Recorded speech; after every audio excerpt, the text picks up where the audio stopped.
Chaque jour, Charles et Carole vous présentent la leçon de l'école du sabbat.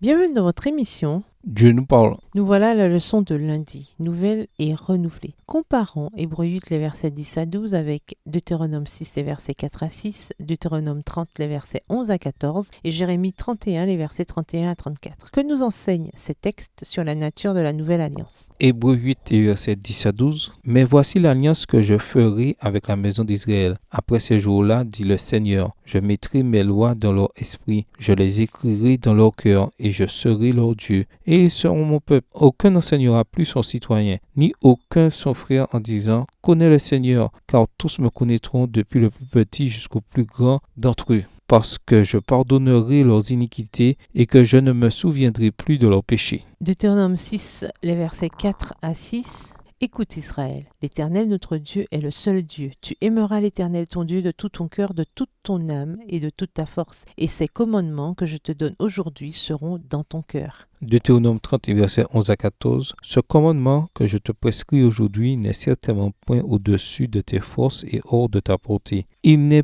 pas dans le ciel pour que tu dises qui montera pour nous au ciel et nous l'ira chercher. Qui nous le fera entendre afin que nous le mettions en pratique? Il n'est pas de l'autre côté de la mer pour que tu dises qui passera pour nous de l'autre côté de la mer et nous l'ira chercher, qui nous le fera entendre afin que nous le mettions en pratique. C'est une chose au contraire qui est tout près de toi, dans ta bouche et dans ton cœur, afin que tu la mettes en pratique. Jérémie 31, les versets 31 à 34. Voici les jours viennent, dit l'Éternel, où je ferai avec la maison d'Israël et la maison de Juda une alliance nouvelle. Non comme l'alliance que j'ai traitée avec leur père, le jour où je les saisis par la main pour les faire sortir du pays d'Égypte.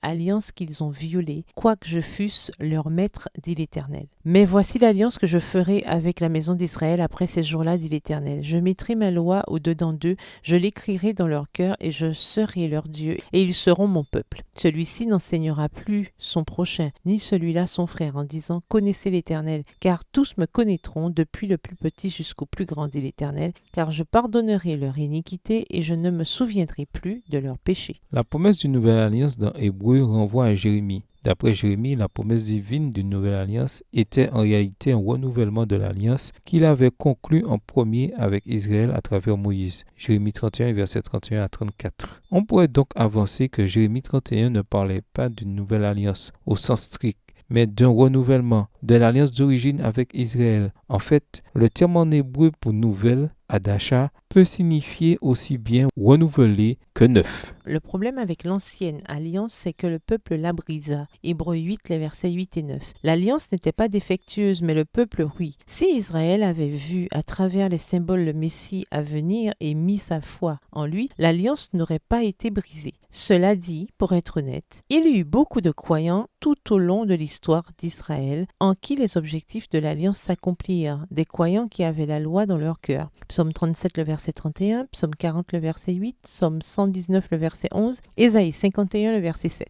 Tandis que la nouvelle alliance est un renouvellement de l'ancienne, elle est en un sens nouvelle également. La promesse de Jérémie d'une alliance nouvelle n'envisageait pas un simple renouvellement des conditions qui existaient avant l'exil et qui avaient été brisées et renouvelées à plusieurs reprises à cause de l'apostasie répétée de la nation, car le peuple était tout simplement peu disposé à honorer sa part de l'alliance avec Dieu. Jérémie 13, verset 23. Ainsi Dieu promit de faire une chose nouvelle. Jérémie 31, le verset 22. L'alliance ne serait pas comme l'alliance que Dieu avait faite avec leur père. Jérémie 31, le verset 32. À cause de l'infidélité du peuple, les promesses que Dieu avait faites sous l'alliance mosaïque ne se réalisèrent jamais. Maintenant, en vertu de la garantie donnée par le Fils, Hébreux 7, le verset 22, Dieu allait accomplir les objectifs de son alliance. Dieu n'a pas changé sa loi ni revu ses standards à la baisse. À la place, il a envoyé son Fils comme garantie des promesses de l'alliance. Hébreux 7, le verset 22, Hébreux 6, les versets 18 à 20.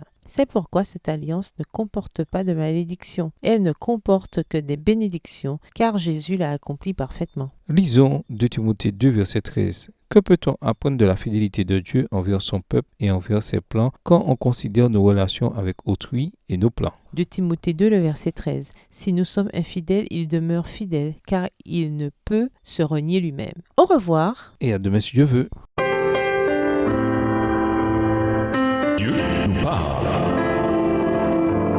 Chaque jour, Charles et Carole vous présentent la leçon de l'école du sabbat.